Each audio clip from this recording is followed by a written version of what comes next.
Homagyanatimirandasya Gyananjana Shalakaya Chakshurunmilitam Dhena Tasmai Shri Gurave Namaha. Perfect. Building on your practice. Excellent.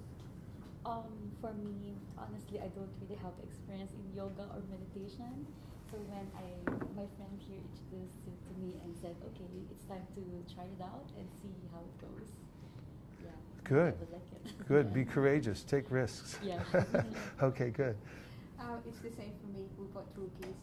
Try to read about it. YouTube, work, or we can have the discipline. So I thought I'll just start it. Yeah. Good idea. There's strength in numbers. Yeah. Excellent. For me, it's more to do with attention and being mindful to the little things that happen around us. We are busy, and so many things are happening around us, and there's so much noise from the phone, from everywhere. So I'm very interested to be more mindful of the little things and interactions with other people that can really make an impact on others as well as myself. Connect more on a personal level rather than just pure work. I'm so glad to hear that. We're going to talk about both those things, noise and also relationships today. Two of those things I'll definitely cover. We're just introducing ourselves and saying why we came today. Hi, I'm sorry I'm late. Not at all. So, I generally find it really hard to switch off, especially in a place like Salesforce, where there's so many tools and you get notified all the time that you expect to do things like at last minute notice. So, and I'm always like rushing, but I'm sure there's another way to do it. Fantastic. Well, this is great. It gives me a lot to work from, knowing why you're here. And I'm here because I really appreciate the lifestyle of mindfulness. I've been practicing it for many years. There's always more to learn, and I learned so much by passing on what I've learned. The more I give, the more I feel I grow. So I just somehow I've fallen into this groove of public speaking in many different places, and it just so happens that it's really a popular subject right now all around the world. I think all at once we're all sort of feeling a little bit pressurized by the environment of the world and the way things are going. So it's an appropriate time, and I'm really happy to be able to pass on just a few things today that hopefully you can take home as actual keys. I think of it as a keychain, just like on the top of your page there. I have three main topics I'm going to talk about today, so keep it kind of simple, because I believe that if you have a principle that you can work with, and that's what I'm using it to be synonymous with a key, you keep it on your keychain, and when you need it, you can pull it out and use it, and hopefully it'll help you. So when we talk about fulfillment, first I'd like to say that we can think of ourselves maybe a little bit differently than we do at some times, and that is that we are containers. And I bring that up in the context of contentment and fulfillment, because I noticed some time ago that the word content and content are spelled the same way. But really, the level of contentment that we feel depends on the content we have in us. And if we think that of ourselves as containers, in one sense, our minds are containers. We take in so many things and we hold them there, don't we? And our hearts are that way too. There are many poems and songs that talk about what people are holding in their hearts.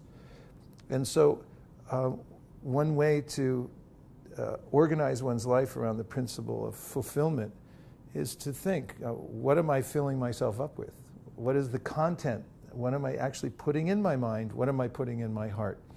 So the first thing on the list is you are a container. And remember that. And actually, as humans, we're really sensitive. Have you ever noticed that you're sensitive? We're sensitive to our environment, even more than we know. There are a lot of, I couldn't put it another way, we're porous.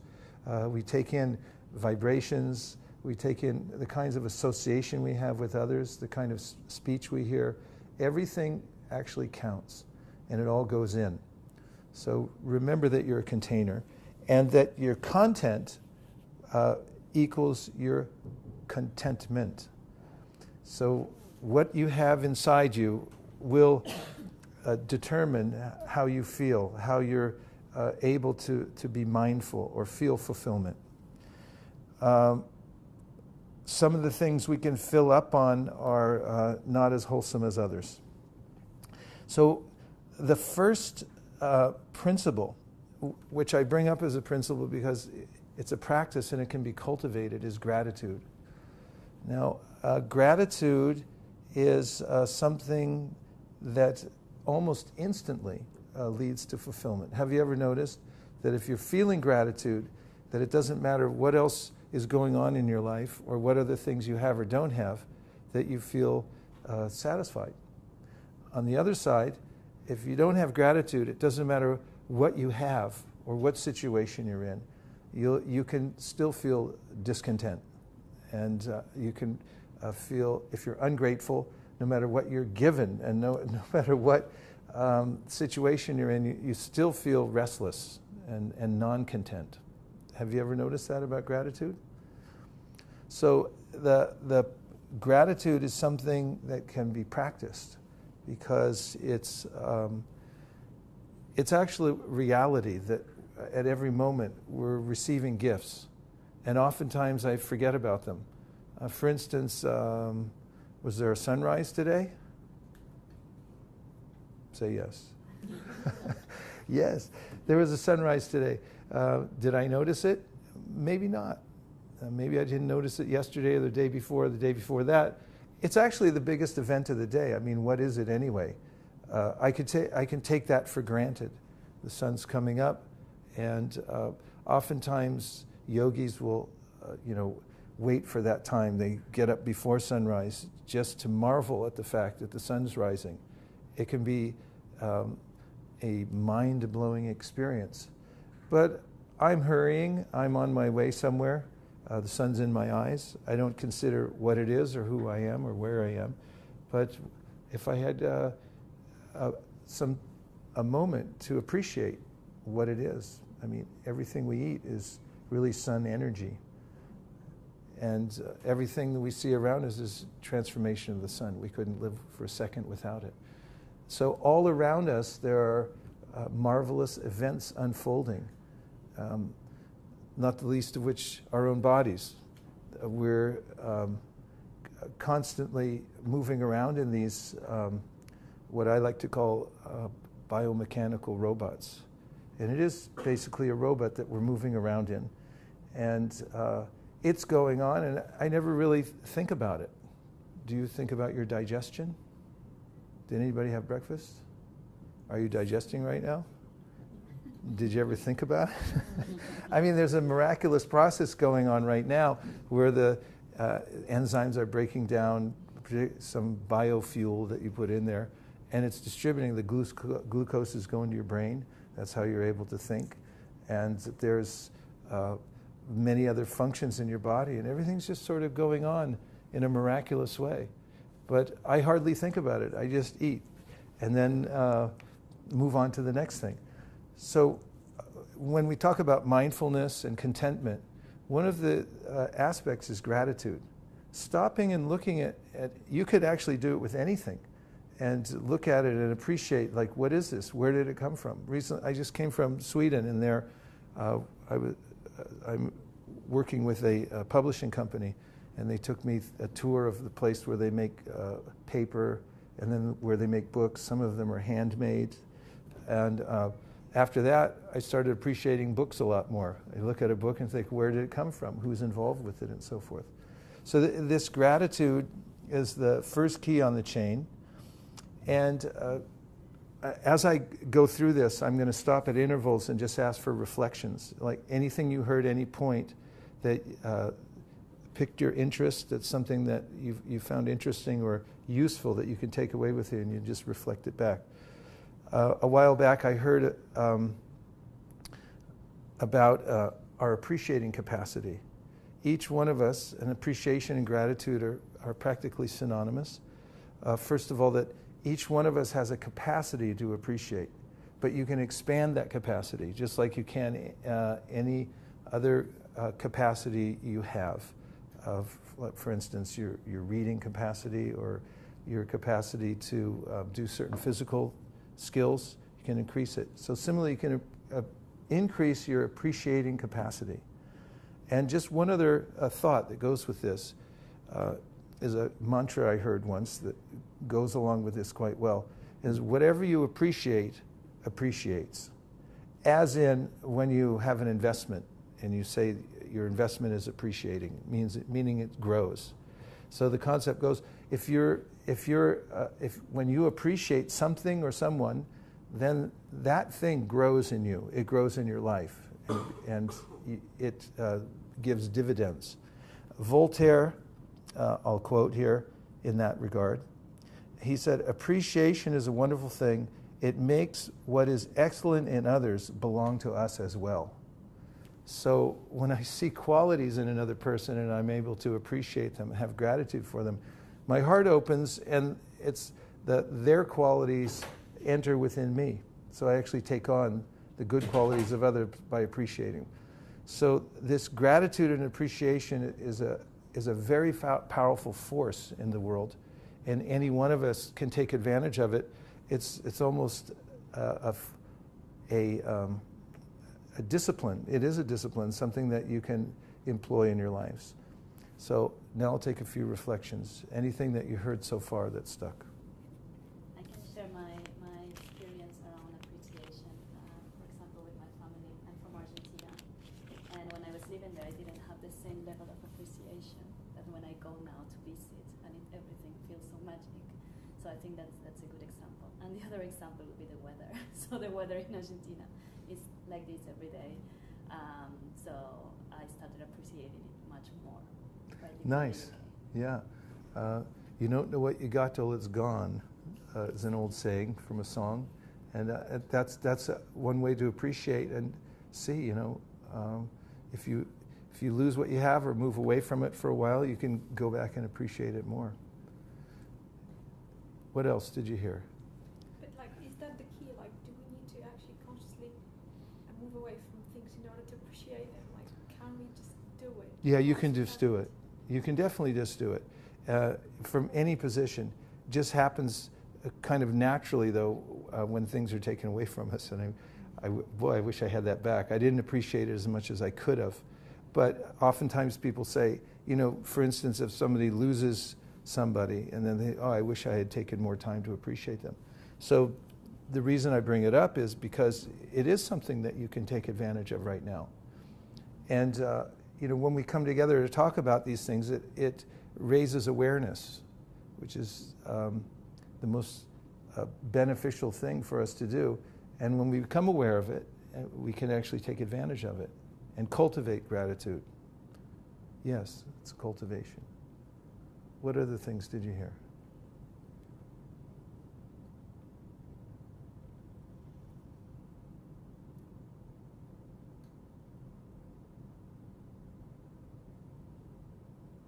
You said about appreciating capacity.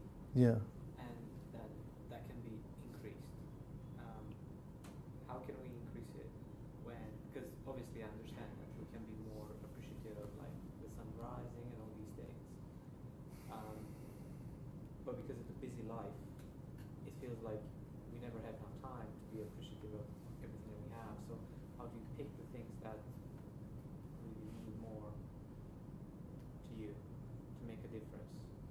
Because in that way we can always be appreciative of the sun rising every day, but then we could be missing on some other things because we have limited amount of brain power to process all of these things. That's an interesting prospect too. A world that's so overwhelmingly nice. I don't have enough time to appreciate everything. It's really like a wedge in some ways. It starts on a small end, and if you apply it in a small way, and then you keep applying a little pressure, it opens up more and more capacity, just like a wedge would do. So when it's systemic. It's just like discipline. If you practice any discipline in your life, it affects all the other disciplines that you have. You realize more capacity to be disciplined, and therefore other parts of your life start to be affected as well. So it's a similar thing with gratitude. When you practice it in small ways, with starting anywhere, wherever you can, then it starts to be a different perspective, a way of looking at the world. It helps you to move into that kind of a consciousness, seeing the world not just, we're not, as a friend of mine once said, are you a human being or a human doing? Can you just appreciate being for a minute rather than having to do something in order to prove yourself to yourself? So the next aspect of this cultivation of gratitude, in fact, it's a next step. When you're appreciating something or someone, there's a sense that you'd like to do something for them. This is what I call service mind. This is a well-known principle, but it's one that's often overlooked. Often I'm thinking in defense mode that I have to, the more I can get for myself, the more I can take for myself, the more I'm on the offense, then perhaps this is progress, I might think. But the yoga texts say that if you flip the switch and think in terms of having a service mind, and that is, how can I do good for others? How can I give back something? Because when you feel gratitude, there's an overflow, and it's something that you can give back for. And in the service mind, the world looks different. First of all, there's a lot of opportunities, because there's always service that one can do. And secondly, it takes us away from the smaller perspective that I might have at the moment. Dale Carnegie wrote a book called, many years ago, How to Stop Worrying and Start Living. He compiled many. Have you read that? Yeah. Did it help? I worry less. Yeah, worry less too. It's a good book. In it, he mentions many scenarios and ways to take yourself out of the smaller perspective of worry.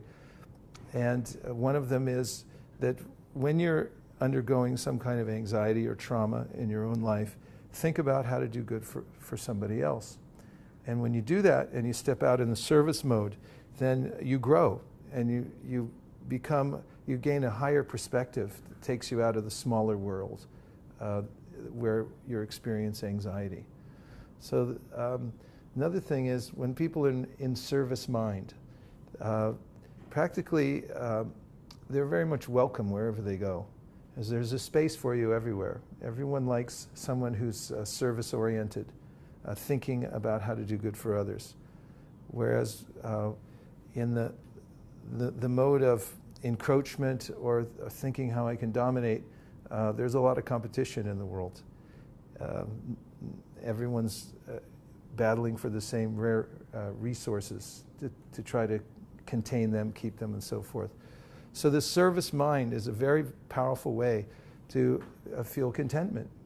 It's like a switch that you can flip, and when you do, thinking in terms of how can I do good for others, rather than simply thinking about my own status quo or how to get ahead individually, then counterintuitively, I feel satisfied. And this is one of the main points that's made in the yoga text, which talks about how to organize your life in such a way that you can have fulfillment in everything that you do. Do the things that you do as a service, rather than thinking about how it's going to make you more comfortable or temporarily happy.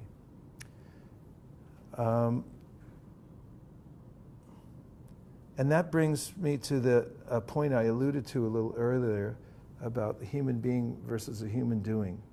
And that is realize and focus more on what you are more than what you have.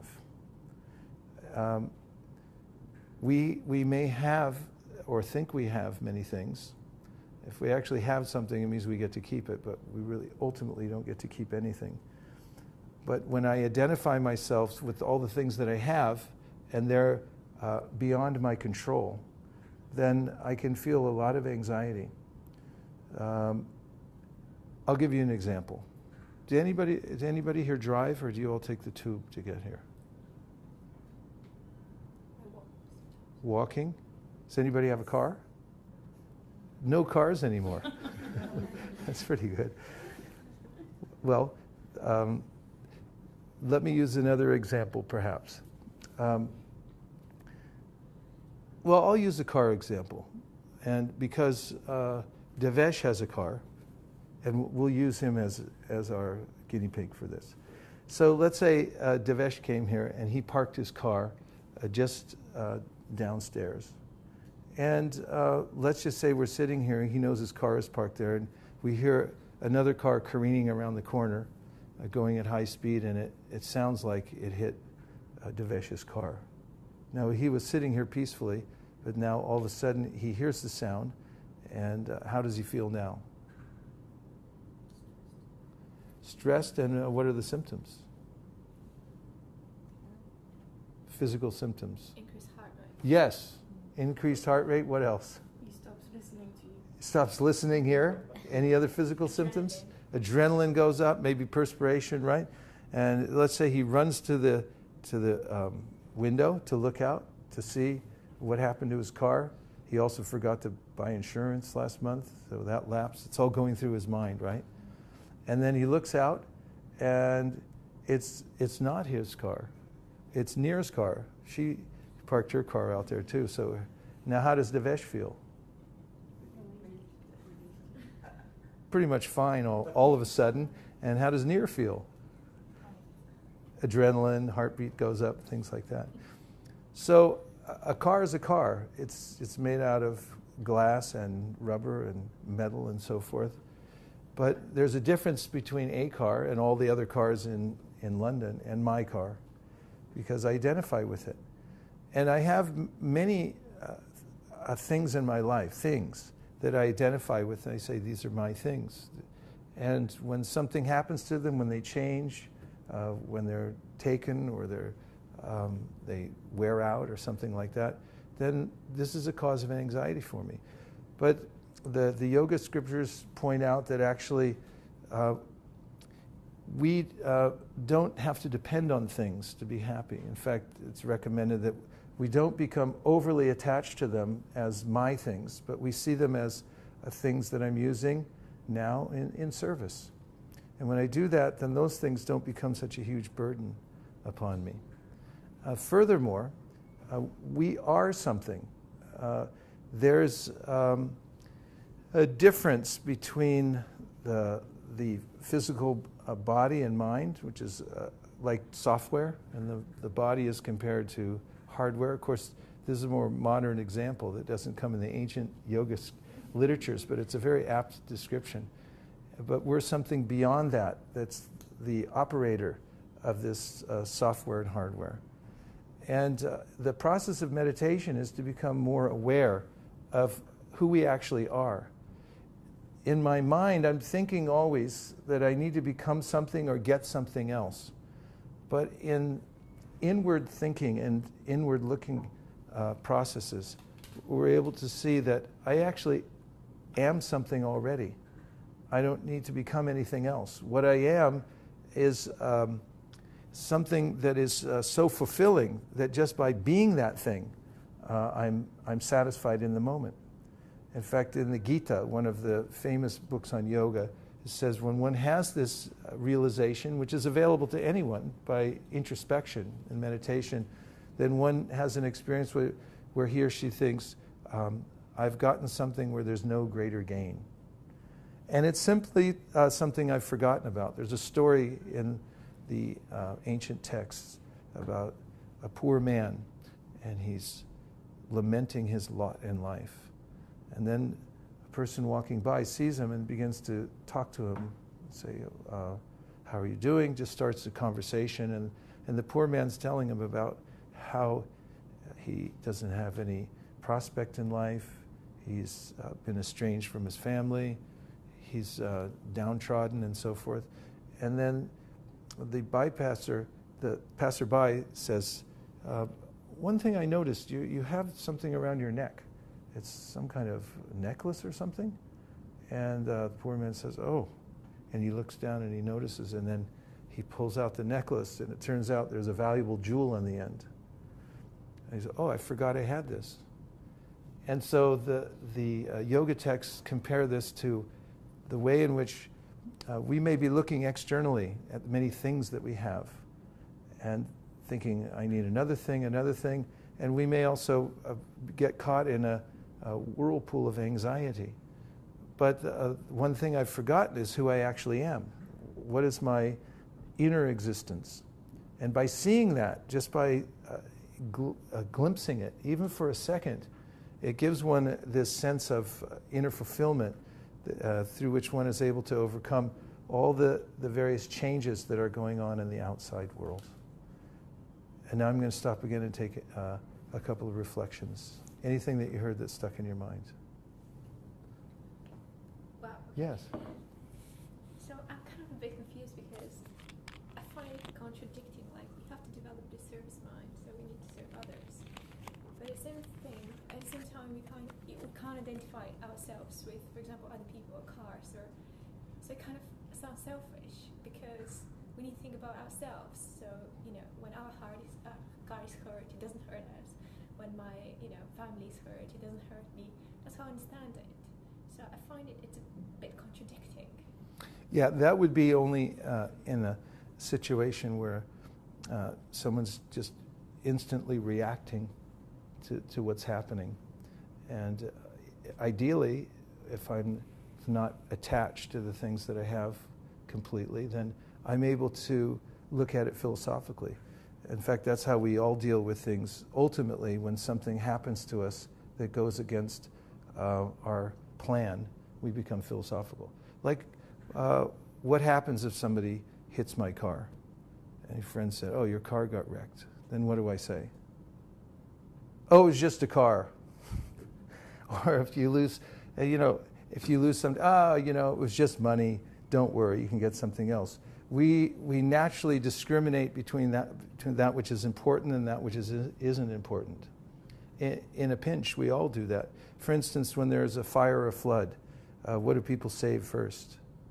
Television, watches, or the parakeet, or the cat or the dog. Have you seen this? Like when there's floods, people are going in their houses, they're coming out with their dog. I saved my dog. Right? If he leaves the dog or the kid inside and it comes out with the television, everyone's going to, you're really, there's something wrong with you. So it's natural for us to actually, but in the moment when things happen, obviously there's we're going to have some kind of visceral reaction. But yoga and this philosophy of understanding gives us a higher perspective in which to process it. It would be superhuman to be able to rise above all the things that happen to us in life. Not only that, we might be rendered cold and uncaring. So we're operating on these two levels. But introspection, yoga, and this perspective helps us to process it in a much different way. I had a Yes. reflection about service mind. I think I really have that mindset, which sometimes is not serving me as a person because I feel people rely on me, and then I help people, which I love doing, but then I stop focusing on myself. So it's like, how do you prevent people from taking advantage of that? Because some people would naturally rely on you or lean on you a bit too much. I mean, from my perspective anyways. Yeah, it's a really good point. And one of the answers is what I alluded to earlier, is having this sense of our inner nature, our spiritual nature. And that comes through developing one's own regular practice of introspection. Is when we feel completely whole and we have a sense of what we are that's not going to change, then there's a kind of spiritual integrity that we develop inwardly that allows us to balance properly. So when we're dealing with other people and we're offering service, we also know what the boundaries are as well. And I've heard this a lot too in corporate environments. There can be a kind of a competitive spirit. Probably not here in London though, right? Or at Salesforce? Probably not Salesforce, yeah. What's that? Probably not here at Salesforce. Probably not here at Salesforce, but in other corporate environments I hear that sometimes when I talk about service. But what it doesn't mean is that you become a doormat for every person and everything. It just means that you're thinking in ways in a different way of how I can do good for others. But it doesn't mean that you deplete yourself by doing so. That requires some balance. I was referring to the corporate environment, more my private life. In private life, yeah. So there too, it requires a sense of balance, because there are people who are, and what are called in Sanskrit, grahas. They're grabbers. They'll grab, your attention and take advantage. So there's also a way in which you have to balance it at the same time and know what your boundaries are. I find it quite difficult because most people don't do it in a malicious way. Around me, they just sort of they're used to it. They're used to it. Let's call Miriam. It's gonna help me do this and do that. And I find it hard to find a balance between looking after myself and looking after others, just because, I'm used to looking after others before I look after myself. Interesting. Very interesting. Well, that's a bigger topic, and it goes back to what I was saying before about finding inward balance and so forth. There's more to say about that. I'm going to move on to the next section, and this next one is very practical. This is uncluttering your life. Professional organizers have a term for all the extra things we might have in our environment. Does anybody here have any extra things that they don't need in their home, apartment, car, anywhere else? You don't have cars. in your homes or apartments or anywhere else? Yes? Yes? It happens. Things float in. People give you things. You get things you thought you wanted, you didn't need. You outgrew things. I interviewed a professional organizer once, and she referred to all these extra things as what is called visual noise. They come into our environment and they take up a lot of our concentration. There's a way in which when the environment is simplified, we consciously and deliberately remove the things that we have around us that we're not using, that aren't vital for our work and our service. And we take them out, recycle them, give them away, whatever you have to do. Then it gives us naturally a way of feeling more serene just by the environment. This in the Bhagavad Gita is called sattva. Everyone say sattva. Sattva is a modality that one can reach just by uncluttering one's environment and being careful to essentialize everything. Keep the things that you need and don't keep other things. That's external. Now the internal process, because inside my mind I also have a lot of clutter. And the way to do that is to prioritize. One of the best tools I've ever found for doing that, I prioritize which things I can do something about and which things I can't. And this helps to bring a sense of calm and fulfillment. And if you look at the chart here, this was created by Stephen Covey in his book called 7 Secrets of Highly Effective People. And it's got 2 circles. The inner circle is called my circle of influence. That means things that I can do something about, situations I can actually affect. And the bigger outer circle, and I think it should be much larger, is my circle of concern. There are many things in my life that I look at and I can't do anything about. Can you name 1 or 2? Like you might look at the newspaper, for instance, and you see 5 things on the front page that put you in anxiety, but can you do anything about them? Can you name 1? I have loads of examples. Don't even bring it up. Okay. You know what I'm political. talking about. So even from moment to moment, this simple diagram is very helpful internally for uncluttering, because anxieties may float into my consciousness. And if you use these 2 circles and think, is this within my circle of influence? Is this something I can do something about right now? Or is it something in my circle of concern? And if it's in concern, then come back, let it go. because you don't have to hold on to it. There's nothing you can really do about it. And if you take these two circles and consider what should be in where you're staying is in your circle of influence, not in your circle of concern, then you'll feel this natural sense of uncluttering the internal world. And the third part of that uncluttering is to have a clear map. And this may sound counterintuitive because you think, well, spiritual means just free flowing and doing whatever I want from moment to moment, which is true in one sense. But in another sense, the mind, when it's untrained or unruly, can spin into many different areas and take us in ways that cause anxiety. So Og Mandino once said many years ago, never greet the dawn without a map. If you have even a simple idea, you'll notice this if you try it, when you start your day, you write down the 3 most important things that you have to do for that day. Then you'll develop a sense of calm because you have an idea that I have a progression of things to do, the priority of things to do, and move ahead on. And the last key, what's the first one? First key we talked about? Gratitude.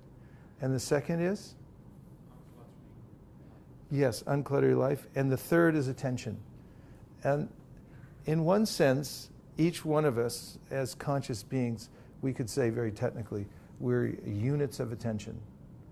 And I would even go further and say the main thing that we actually have is the discriminating power of where to place our attention. That's the real free will that we have, is where I'm going to place my attention in any given moment. And it makes a huge difference in many different areas in our life. One is alluded to by a mantra, which I'll mention now. This is a mantra that will help in the process of inner fulfillment and also in managing your time. And the mantra goes like this: where attention goes, energy flows. Would you like to try it? Please say. Where attention goes, energy flows. Wherever you place your attention, your energy is going to naturally go in that direction. As far as relationships go, which is one of the areas of life that leads to a sense of fulfillment, I will contend that the quality of our relationships depend very much on the quality of attention that we give people. Recently, when I was at a meeting, it was a very detailed meeting and had to be fully concentrated for some time, and I was on a break, sitting by myself, just trying to focus my thoughts, and a very enthusiastic colleague came and sat next to me, wanting to share a lot of thoughts about the seminar. And I was thinking, I wanted to have a little time, but then I hadn't seen this person in a long time, so I thought, I have a choice. I can give full attention or I can give half-hearted attention. So I decided to give full attention, and I actually turned my chair to face that person and look and give him my full attention. Practically he jumped, and he said, "Wow, thank you very much." And I was thinking, well, what did I actually do? What did I offer you besides my attention? And you'll notice that when you give full attention to somebody, it's practically synonymous with friendship. It's practically synonymous even with love when you're offering somebody your undivided attention. When you're doing it half-heartedly, people will notice. Conscious living beings are very much aware of whether you're giving full attention or not. You're kind of smiling. What are you thinking?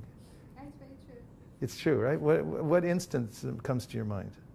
I was paying attention for 5-10 minutes, and then I zoned out, and people could tell. Yeah, and so like even not 5-10 minutes, but even if you do it for half a second, like you tried an experiment. If you're telling me about how your morning started, you want to tell me a few things? Stressful, woke up late, and tried to get to the office as soon as possible. What my shower and everything. Oh yeah, what was that?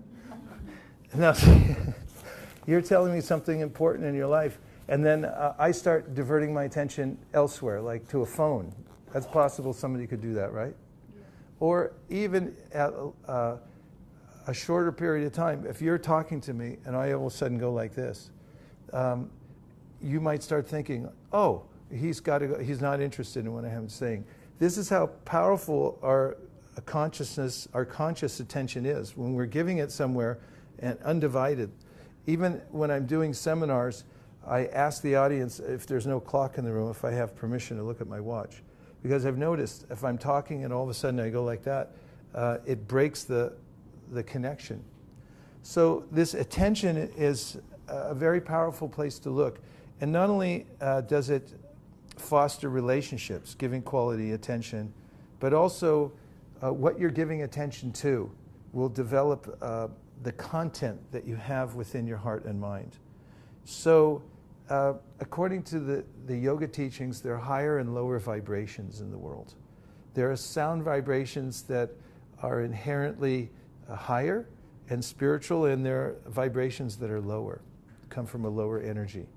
And when you give your attention to higher vibrations, for instance, in meditation practice, there's such a thing called a mantra. A man means mind, and tra means to deliver. So it's a particular vibration that helps to deliver the mind from anxieties. And if you give your attention to that, then your mind will naturally be elevated. And if you give your attention to lower kinds of vibrations, then you'll find yourself pulled downward. Your consciousness will be affected by that. So where you place your attention throughout the day, and where you do it deliberately in your spiritual practice, like in your meditation, will have a direct correlation to your level of contentment and fulfillment. Reflections. Anything that you heard in the last two sections that stuck? Or if you have a question. It's really hard to pay attention to anyone thing for a good period of time, especially as they're supposed to be on the side by side. You're pulled into all directions all the time. And I think that's sort of the expected for the surrender here was. That's what I found since joining. So at least at work, just wondering if your job is to try to focus on multiple things at the same time, which nobody can do, to be honest, then what do we do as individuals? The last point I make on the page is start a home practice of mantra meditation. So meditation in and of itself is meant to help to focus the mind, and it's something that you have to practice. Because the mind is like a horse, say the yoga literatures. And of course, you only get one mind. You're not going to get a different one.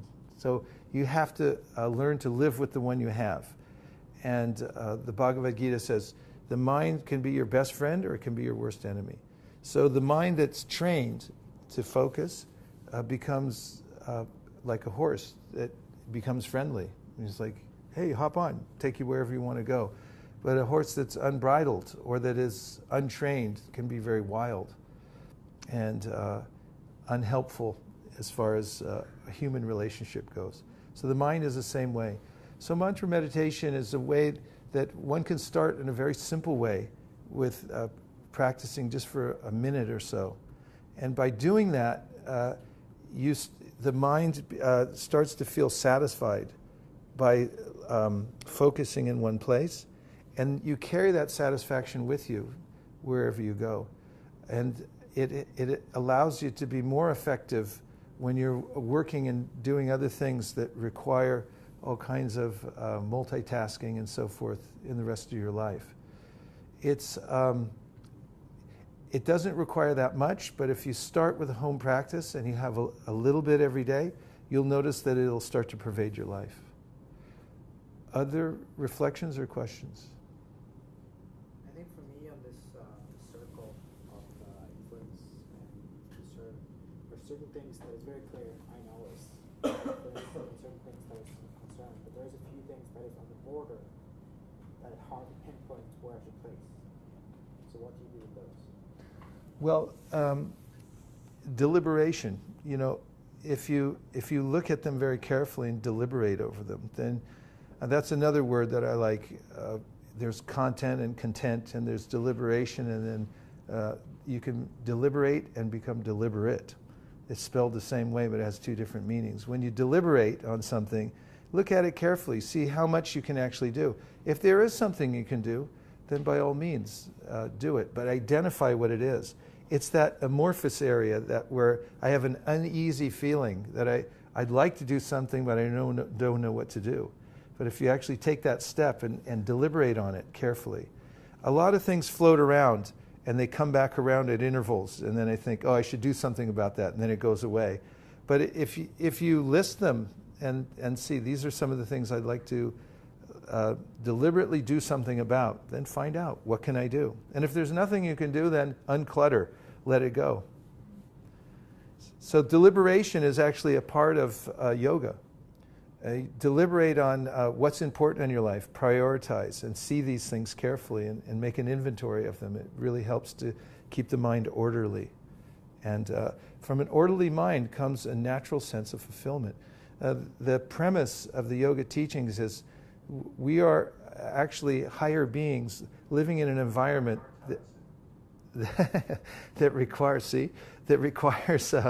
us to prioritize and discipline a little bit, and then we can live in harmony with it. The Atma, or the self, is a higher vibration. My wife tapped her watch, so I looked at my watch. Please forgive me. We have 3 minutes left. So I won't go into too much more detail, but that's one of the answers. And oftentimes, when we're meeting in Salesforce in San Francisco, we get on a thread. And, the first few meetings, we're kind of going into the types of things that, are of major concern.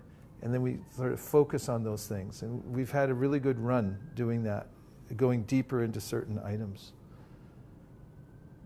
We have like 2 minutes, which is a lot. Any other thoughts? Yes. Just wondered, so you were talking about earlier, something happens and we have very natural instincts or reactions to something. So, what strategies do you adopt to sort of manage those natural instincts? So if someone causes anger in you, you don't want, instantly you kind of want to almost deflect it, or you want to react to it. So is there something you do to sort of calm your mind and say, okay, in this situation, I need to step away and not say something I might regret later? Well, a similar answer. When you have a home practice of mantra meditation, you'll find some fortifying gifts that come into your life that you're able to have. There's two things actually that are mentioned in the yoga literatures that you get from a very deep mantra meditation. One is a sense of non-attachment to the world when you need it. It's like a broader perspective that it's there for you. And the other is what's called gyan, or knowledge. And that is, you're able to see the difference between that which is higher energy and that which is lower energy, and give your attention mostly to the higher energy. So those kind of things come naturally through the practice of mantra meditation. And in California, we, after our philosophical discussions, we actually have a club where we do some of the mantra meditation, and a lot of people have their own home practice. And they're reporting really nice changes. They're feeling like, with my home practice, which doesn't necessarily have to be a huge chunk of your day, but you definitely have to have it. Because, I recommend don't leave the house without centering yourself and finding that space. You don't find it every single time, but when you're consistent and you practice over time, it has a cumulative effect. And then when an angering situation comes up, you may see the anger, but then you also have some special power that you're developing through your own internal practice. The internal work's really important. Then you can deal with the external situations a lot better. So, there's whole books written on meditation. The Yoga Sutras is an exhaustive it was written thousands of years ago, and it's written by a sage named Patanjali, and he goes through a very detailed listing of the way the mind works, the psychology of the mind, the different states of mind. I mean, there's wakeful mind, there's a sleeping mind, there's dreaming mind, there's distracted mind, there's different states of mind. And I mean, this is like an important instrument that we have here. And the learning how to deal with it in a higher level, it can really make a difference systemically in different parts of your life. That's, that's what a lot of these keys deal with in a really fundamental level. So I talked about gratitude as a practice. It is something that you can cultivate, and think about that. And just try to cultivate gratitude, and you'll notice how quickly it can change your mind in certain circumstances just by appreciating things, looking at them in a different light through gratitude. The second one is to unclutter your life. That's practical. You can start doing it right away. One of the experiences that's synonymous with self-realization, I have a lot of things, and I think I can't live without them. Okay, I get rid of them. What happens after that? Well, I lived. I'm still alive, And then you feel kind of free, like actually, I don't need what I thought I needed before. And you can keep doing that to unclutter, both internally and externally, the very practical thing. And third is attention. Where attention goes, energy flows. And if you don't like what you're being subjected to in your life, change the subject. You have that power. You can change the subject. The kinds of things that you hear, the kinds of things that you're looking at, those things go in and they accumulate in your heart. Thank you so much. It's just getting down here. I was really excited to meet all of you and to see you. And I deeply appreciate the fact that you took this hour out of your life to come here and sit together. And I